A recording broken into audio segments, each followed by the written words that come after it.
아까도 말씀드렸다시피 저는 엄마? 네. 벌써 아유 이러지 말자. 괜찮아요. 이제 천천히. 일단은 좀 필요한 배경 지식은요. 아빠가 일찍 돌아가셨고요. 엄마가 전업주부셨는데 갑자기 3남매를 키우시게 되는 배경이 있어요. 몇 살 때였어요? 제가 10살? 11살? 그러니까 충분히 이해해요. 엄마의 힘들었음을. 그리고 그러니까 제가 참 위에 언니가 있고 남동생이 있는데 둘째인데요. 어린 시절에 저는 엄마가 너무 소중했어요. 그냥 제 꿈도 없고 그냥 제 꿈도 엄마가 행복한 거였고요. 엄마가 사라질까봐 너무 두려웠어요. 그냥 엄마를 위해서 계속 그냥 그렇게 살았던 것 같아요.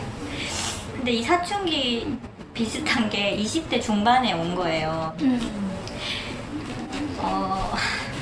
그러니까 이제 엄마가 전부였던 삶에서 내 인생이 보이기 시작하면서 그러니까 엄마가 저한테 줬던 상처들이 막 걷잡을 수 없이 몰려오는데 그래도 그냥 엄마니까 하면서 버티면서 지내다가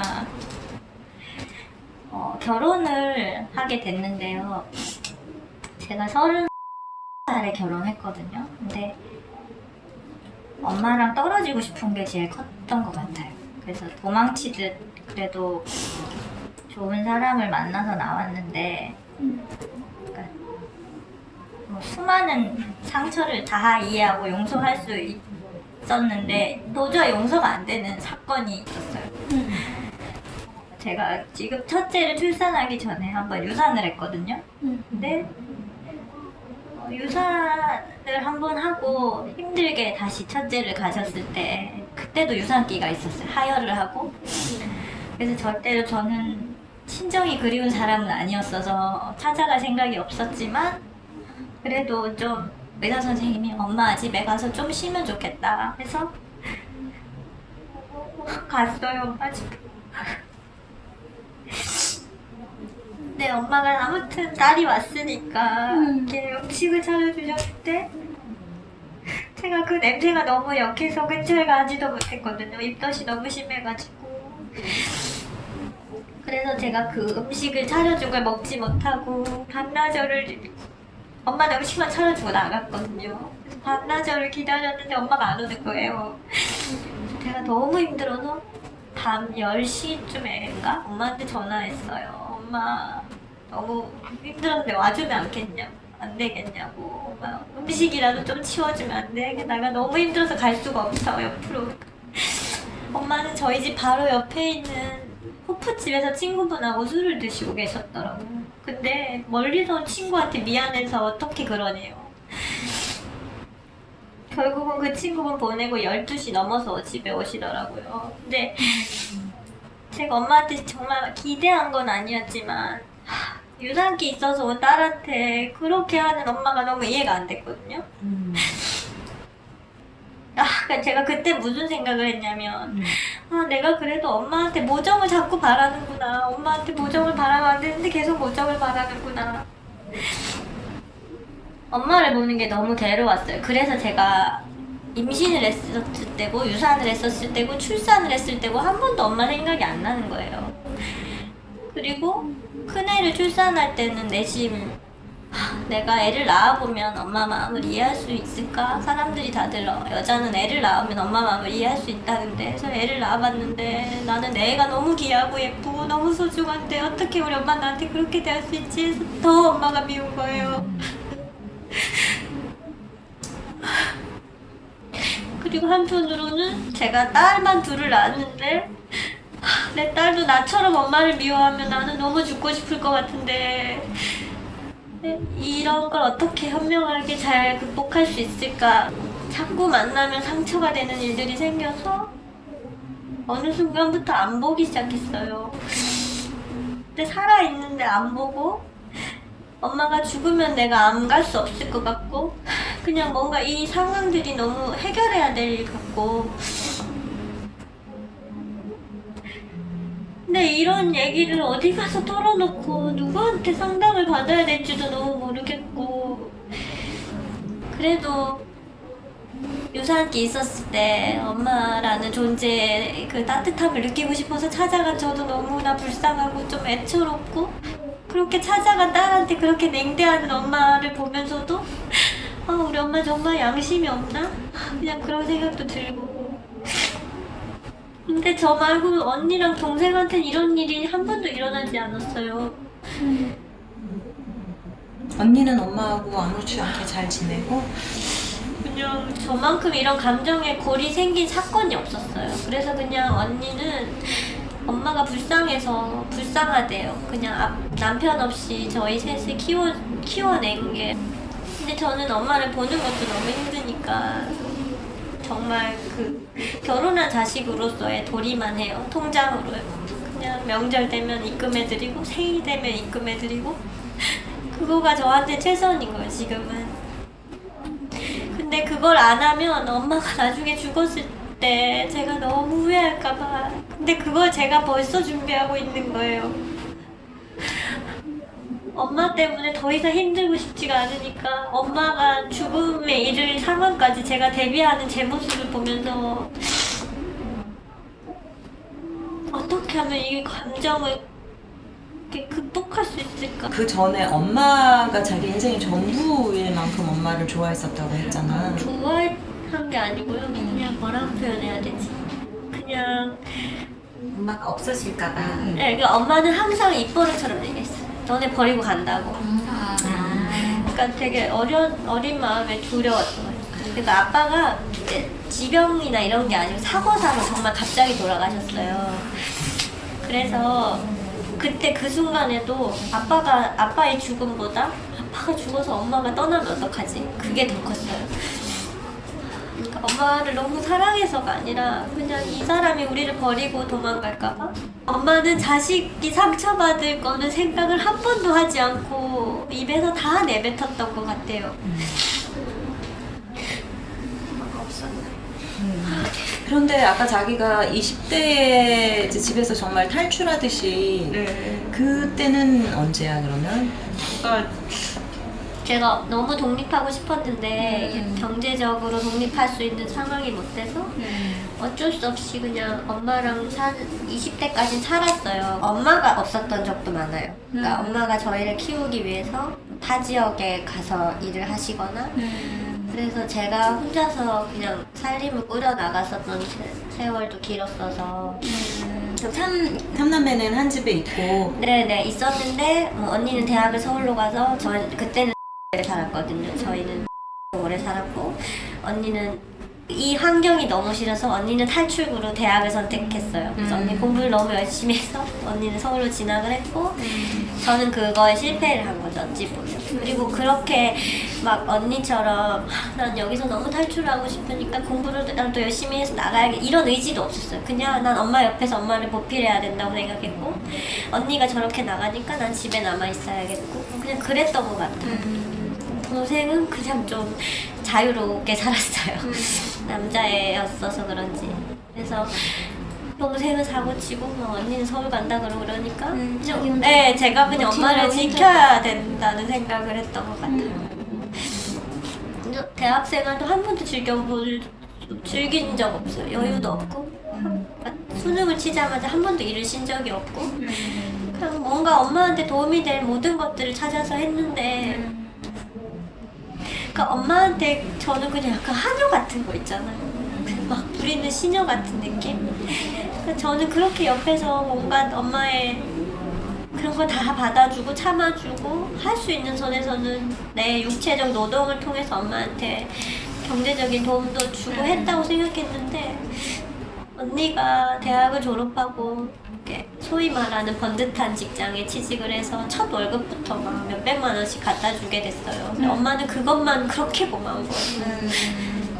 그런 모습에서 또 저는 마음이 무너지는 거예요. 내가 그동안 엄마 옆에서 한 희생이라고 생각도 안 했지만 그런 자식의 마음은 전혀 알아주지 않는 엄마를 보면서 아, 엄마는 돈이면 되는구나. 그 생각이 든 거예요. 그래서 엄마가 너무 믿고 힘들었지만 그래도 결혼하고 나서 저희 신랑이 그래도 착하거든요. 그래서 신랑이 장모님한테 돈으로 잘했어요. 제 마음을 보상해주고 싶었던 것 같아요. 그런데 저는 엄마가 조금 뭐 달라질 줄 알았는데 돈으로 잘해도 저한테는 피드백이 없는 거예요. 그럼 사위한테는 하시고? 사위는 예뻐해요. 그러니까 언니 남편보다 저희 신랑이 예쁜가 봐요, 엄마는. 그리고 막 거침없이 그런 얘기니까 언니는 아까워요. 자기 딸로서 시집 보는 게 너무 아까운데 저는 너무 시집을 잘 같아요. 신랑, 그런 신랑 만난 건 네 복이래요. 그러니까 저는 어떻게 엄마가 그런 생각을 하는지가 너무 막 그런 게 다 저한테 상처가 되거든요. 그리고 엄마한테서 그 말을 들었었어요. 나는 네가 이렇게 살 줄 몰랐다. 네가 이렇게밖에 될 줄 몰랐다. 이렇게가 뭔데? 엄마 기준에서는 그러니까 제가 사회적 성취가 부족한 거죠. 자기는 어떤데 그게? 엄마의 그 잣대가 저를 되게 오래 힘들게 했던 것 같아요. 근데 지금은 진짜 많이 좋아졌어요. 그런 걸 저를 힘들게 하진 않아요.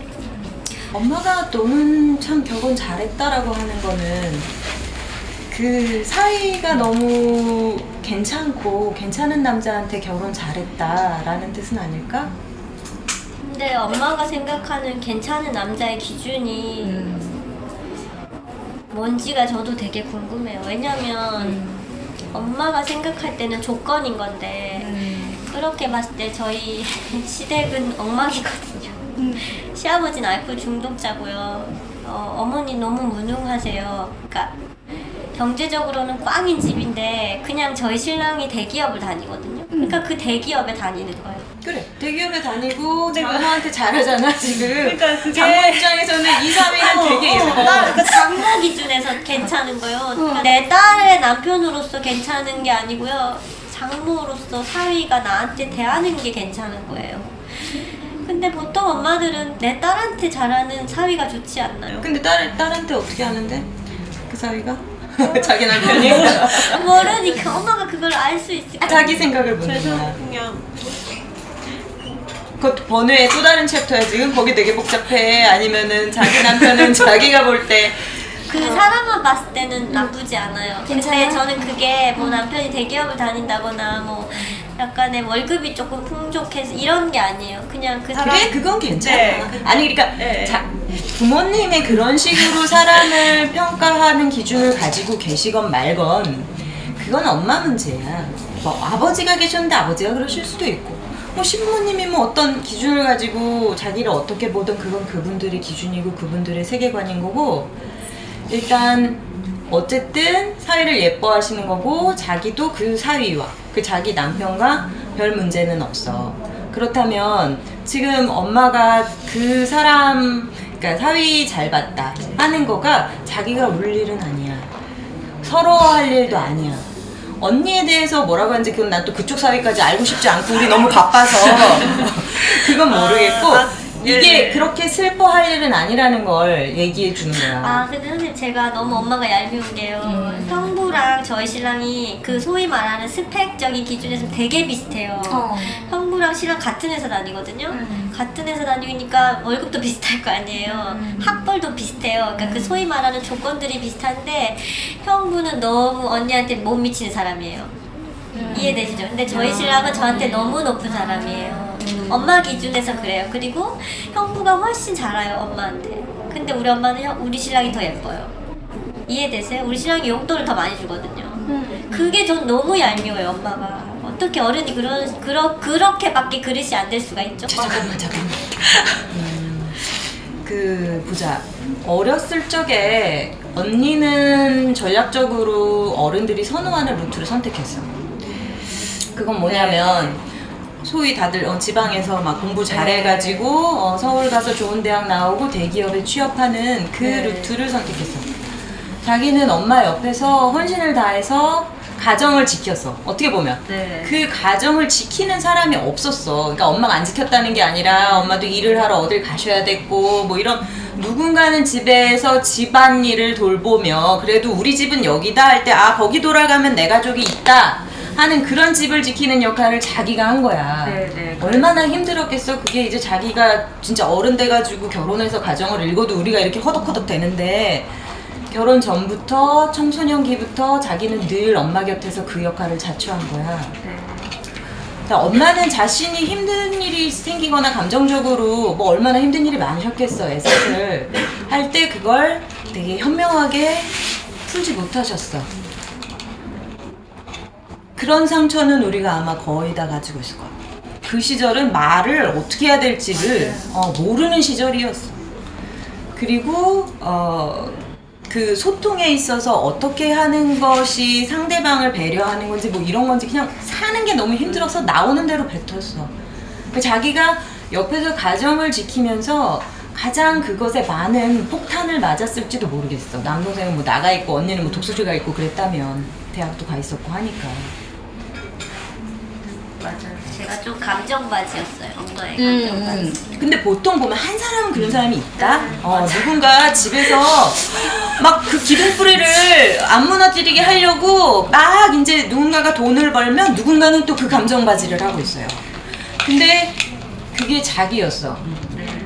그러니까 자기는 너무 많은 걸 했는데 그럼에도 불구하고 엄마한테 이렇게 직접적으로 오는 그것만 들어봤을 때 너무 그것에 합당한 어휘가 돌아오질 않는 거야. 뭐 네가 최고다 아니면 엄마가 너 덕분에 뭘 한다라던가 이런 것들이 오지 않는 거야.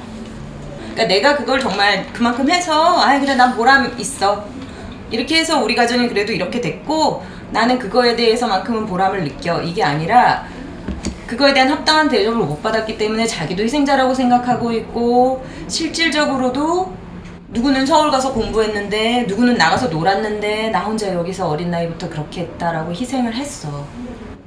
엄마한테 쌓인 게 너무 많았을 것 같아. 너무 많았어요.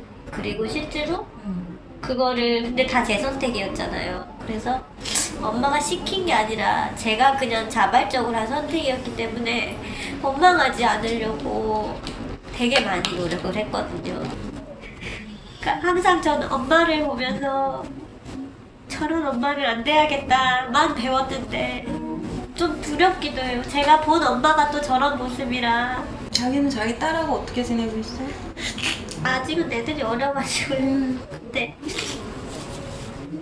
모르겠어요. 제 딸 마음은 모르니까요. 근데 저는 일단 엄마 같지 않으려고 되게 애써요. 자기 마음이 고스란히 딸의 마음하고 비슷할 거야. 그러니까 이를테면은 자기가 딸하고 지내는데 어떤 불편함이 없고 그냥 예쁘고 마냥 예뻐서 사랑을 잘 전달해주고 있으면 아마 딸도 나는 우리 엄마가 편하고 좋아라고 느낄 거야. 그런 편안함이 있느냐고. 지금 자기가 엄마하고 너무 편하지 않을 거예요. 아마 제 딸 입장에서 엄마가 그 아이에게 너무 큰 존재잖아요. 그래서 이 엄마가 되게 큰 사람이지만 애기한테 되게 막 편한 건 아닐 것 같아요. 제가 좀 엄한 편이었어서 그 엄함이 엄마와 같은 색깔이지 않길 바래요. 저도 그래서 뭔가 부단히 노력을 하는데 그 노력이 맞는지 아닌지 사실 애기가 커봐야 알잖아요. 아니야. 신랑 아직 멀었고 그냥 데일리로 알 수 있어. 자기를 보면 애가 행복해하면 그건 잘하고 있는 거야. 근데 자기를 피하거나 그러진 않아. 그래. 근데 자기를 보고 엄마 사랑해 하고 활짝 웃으면 그러면 행복하고 자기가 잘하고 있는 거야. 우선은 주더라고요.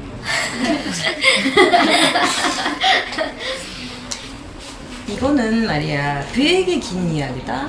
자기는 그 아버지 돌아가시고 엄마가 이렇게 힘들어진 순간부터 그리고 자기가 그런 역할을 자처한 것부터 해서 굉장히 오랜 시간 동안 섭섭함과 보살핌 받고 싶은 마음과 그게 채워지지 않는 그런 갈증 같은 것들을 굉장히 다양한 방식으로 혼자 스스로 처리해온 거야. 왜냐면 엄마는 그런 걸 돌봐줄 여력이 안 되셨기 때문에. 그러면 이제 자기는 그 채워지지 않는 걸 어디 가서 채울 것이냐야. 선생님 궁금한 게 있는데 그걸 꼭 채워야 할까요? 채워야 돼. 그게 어떻게 채워야 되냐면 내가 A를 못 받았기 때문에 꼭 엄마한테 가서 목을 졸라서라도 A를 받는 형태는 아니야. 그거는 이미 안 돼. 자기도 알 거야. 어머님은 그 부분으로 무능력하셔. 그 부분으로 무능력하지 않으셨다면 표현하셨을 거야. 뭐 그때 너 힘들었지 내지는 뭐 너 그때 그래서 너무 고마웠다 자기가 바라는 그 말을 해주셨을 거야. 근데 그 부분으로 이제 능력이 없으신 거야. 못 배우셨든 받아보지 못하셨든 그분 역시 너무 지치셨든 어쨌든 못 하시는 거예요. 그러면 그 다음에 자기가 해야 할 일은 그걸 다른 걸로 채우는 거야. 자기 안에 미움을 더 커지게 하지 않는 거야. 그러니까 일단 미움을 계속 커지면 거기에 계속 붙들려 있는 거야.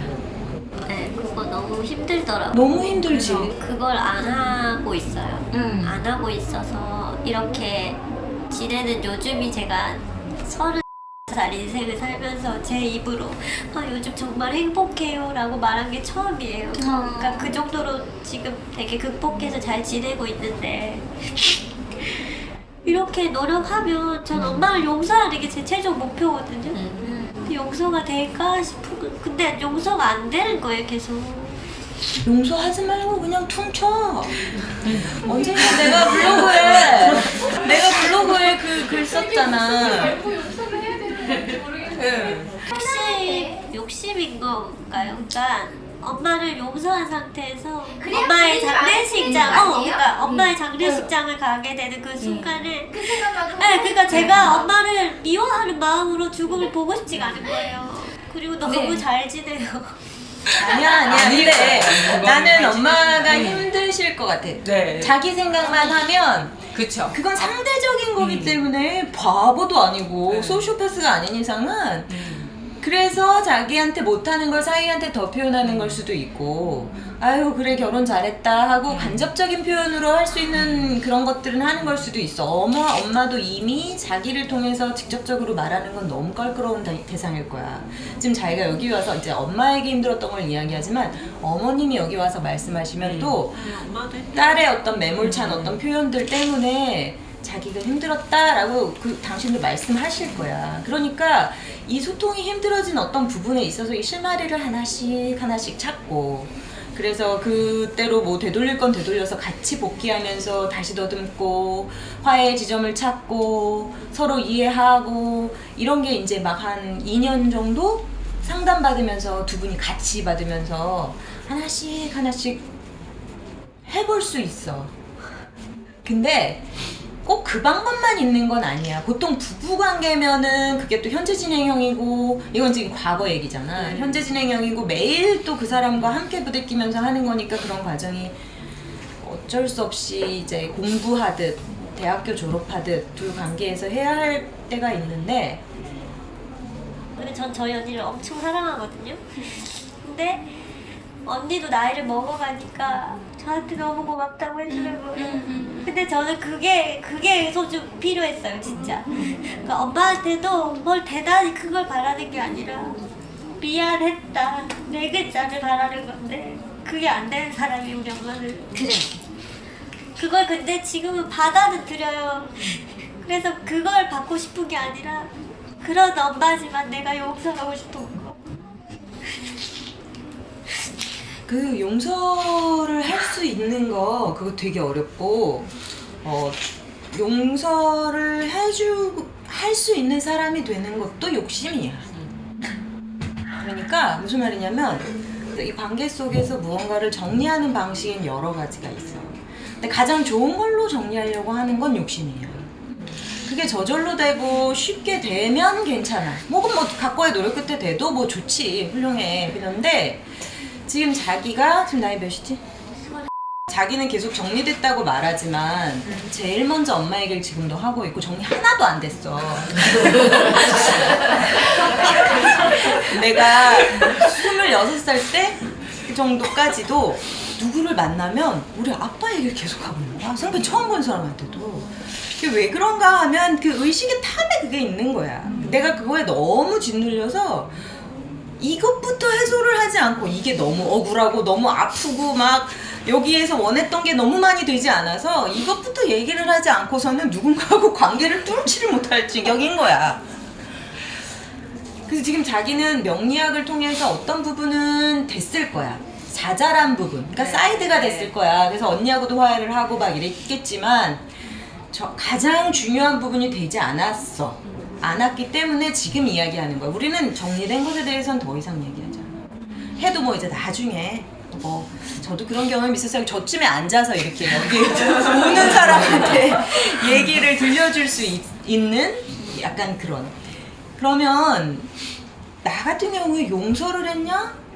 아니야. 내가 그래서 블로그에 저번에 아우지하고 퉁쳤단 얘기를 하고 퉁칠 방법도 있어라고 말하는 게 난 그거 그렇게 아름답게 하고 싶지 않았어. 왜냐면 보니까 내가 그런 대인배는 못 되더라고. 그리고 거기에 그게 아름답게 되기 위한 몇 가지 요소가 있어. 자기가 말한 미안하다가 있어야 되고 그 다음에 같이 그것을 소중하게 생각하고 그거에 대한 어떤 미진한 어떤 미망이 남아있어서 같이 돌아봐야 되는데 나 혼자 돌아보고 있더라고. 아버지는 그때 당시에 대해서 기억도 하지 못하셔. 자기가 그냥 홧김에 내뱉은 어떤 것들, 그냥 아니면은 자긴 정말 이 일 때문에 신경이 쓰여서 나를 함부로 대했던 것들, 그때 그 사이드였던 거지. 나는 어리고 약하고 그 집안에서 너무 큰 존재를 대하면서 그게 나에게 메인이 되었고, 그렇게 서로 이게 층위가 맞지가 않으면 같은 중요성을 가지고 지속되는 그것도 완전 다른 거야. 그래서 엄마에게 자기는 세 자식 중에 하나였을 거야. 근데 자기에게 엄마는 이제 사라지면 정말 이 지구에 종말이 올 것 같이 두려운 정말 소중한 한 사람, 꼭 지켜야 되는 한 사람이었을 거고, 그렇다고 엄마가 자기를 사랑하지 않았느냐? 아니지. 또 우리 아버지가 나를 사랑하지 않았느냐? 아니지. 결국은 내가 퉁치는 방식이 뭐였냐면 그분은 그것에 있어서 무능력했다. 그 당시에. 그렇게 할 수밖에 없었다. 보고 들은 거 없고 배운 거 없고 그냥 당신이 처한 그 환경 안에서 그렇게 할 수밖에 없었다는 걸 그냥 퉁치고 말았어. 근데 그 퉁치고 마는 데에는 그 힘도 생겨야지 퉁칠 거 아니니. 그러면 거기에는 일단 출산 되게 컸고 애를 낳아보니 이게 그렇게 쉬운 일이 아니야. 그러면 이제 엄마로서 전면적으로 붙잡고 해도 이렇게 어려운데 아빠로서 그렇게 이제 곁가지처럼 가끔 애를 찔끔 와서 보고 관계를 맺고 하면서 할 수 있는 영향치는 또 완전 달랐겠구나, 뭐 이런 것들.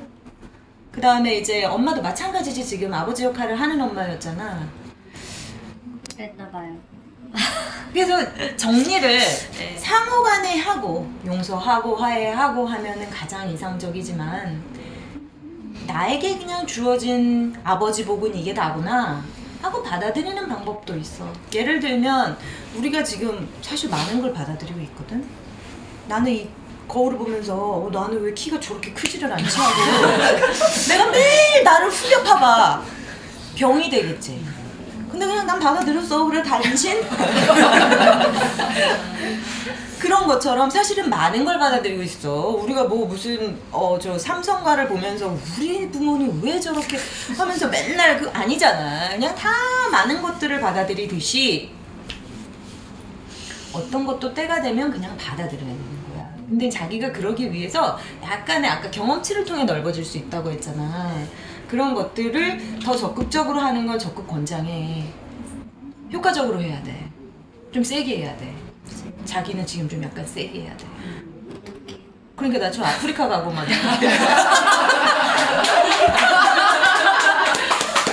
아프리카 가봐라. 막 다 죽어가고 있는데 부모가 뭐 돌보나? 너무 많은 것들을 이렇게 보면서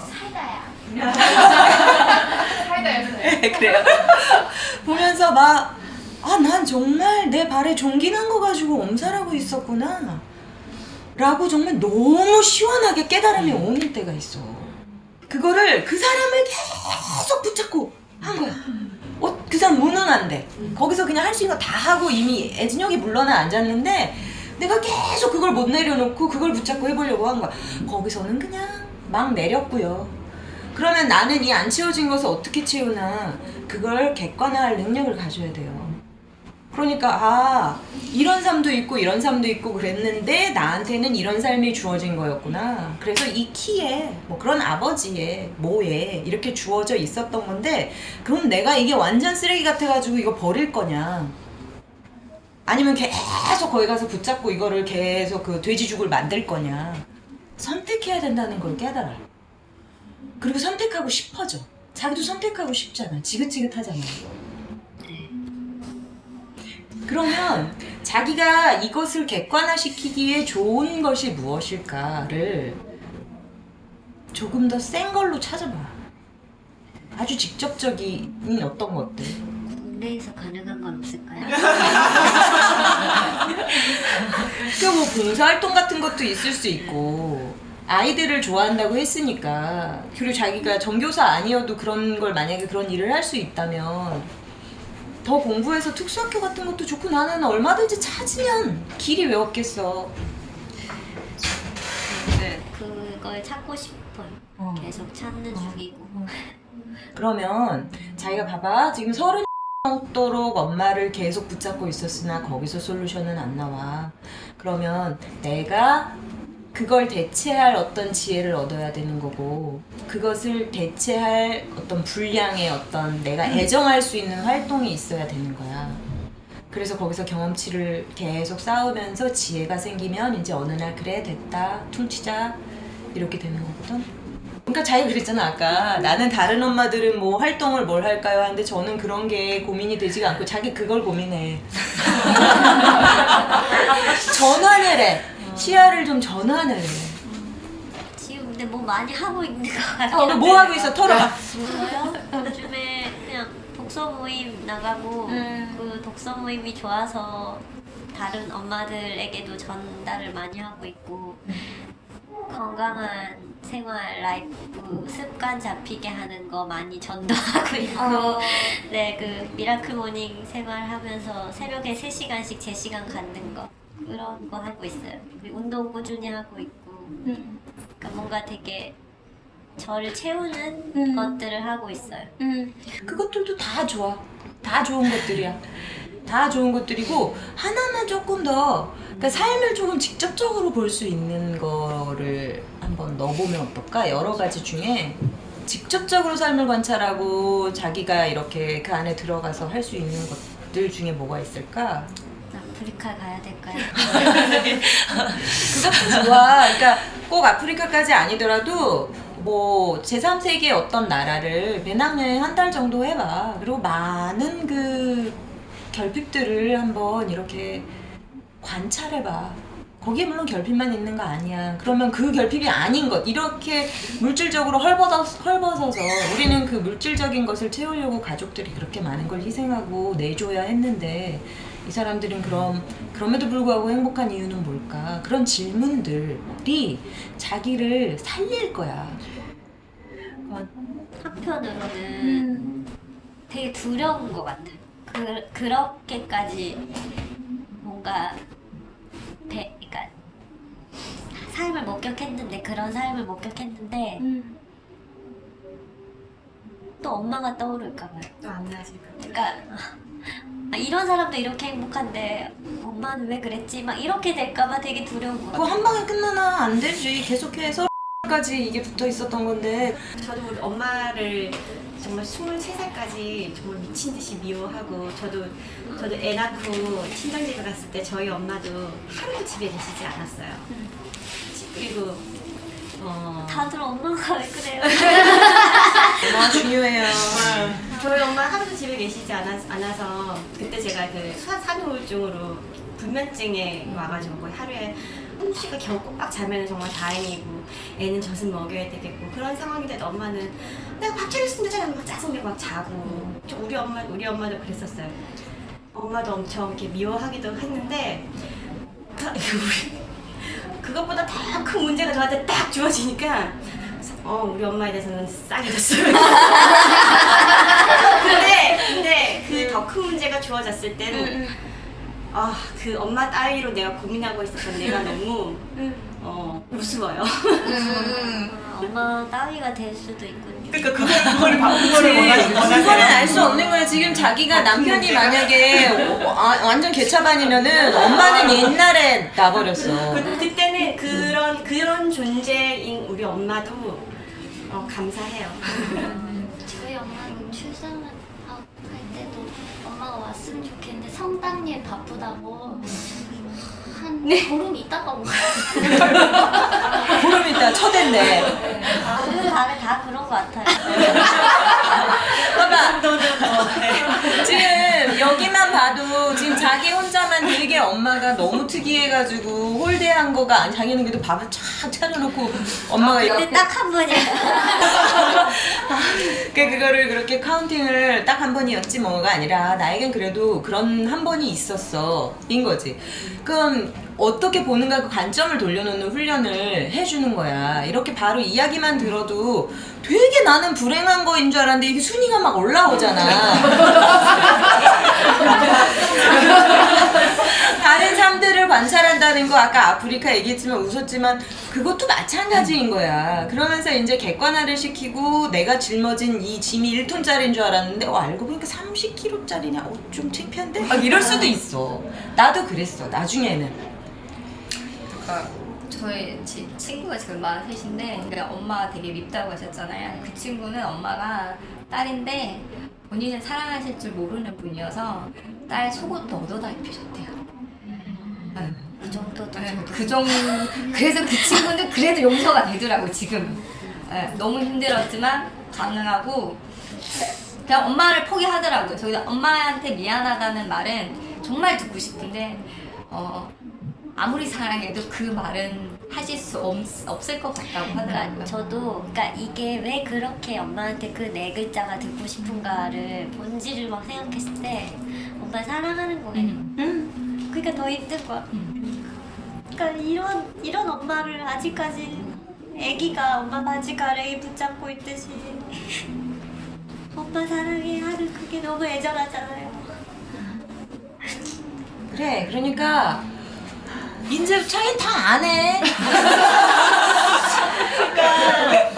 그러니까 이게 참 그러니까 너무 사랑하는 사람이 나를 그렇게 매몰차게 대하니까 사랑의 마지막 방법으로 그러니까 제가 용서하고 싶었던 것 같아요. 그러니까 엄마라는 자리에 대해서 더 많이 생각하게 되고, 그러니까 정말 나는 내가 행복해서 내 자식 적어도 우리 엄마가 이런 사람이기 때문에 고민해야 되는 그런 엄마는 안 되고 싶더라고요. 그래서 그래 그거에 주목해. 이제 그거에 주목을 하고 자기가 그걸 자기는 정말 능력이 좋은 거지. 학습 능력이. 그러니까 반면교사. 똑같이 아이에게 나쁘게 하는 사람도 있어. 그리고 마음은 나는 다르게 하지 하면서 그게 너무 큰 공포로 결국 아이에게 그대로 전달하는 사람들도 있거든.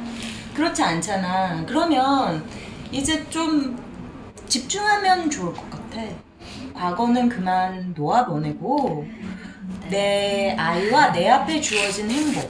지금 자기는 자기 과거 속에서 불행한 부분에 포커스 맞춰서 이야기했지. 여긴 그런 자리니까. 그럼 그걸로 털 수 있다면 조금이라도 털고, 지금 보니까 남편도 괜찮은 사람이고 보니까 딸도 되게 사랑스럽고, 이 사람 말 맞다나 여기 별 문제가 없어서 자기가 과거에 더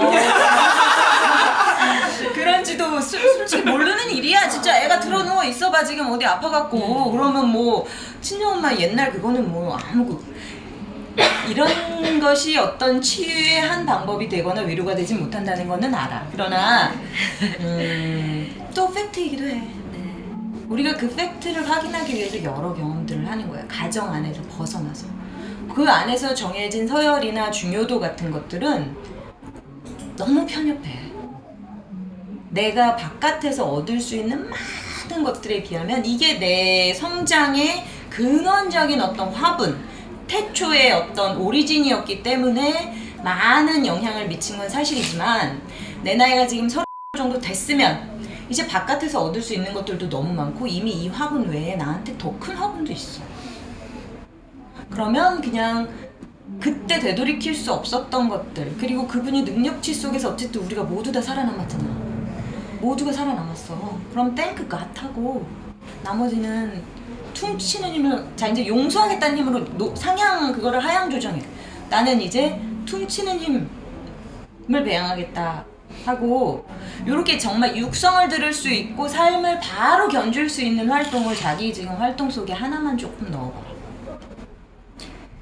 네.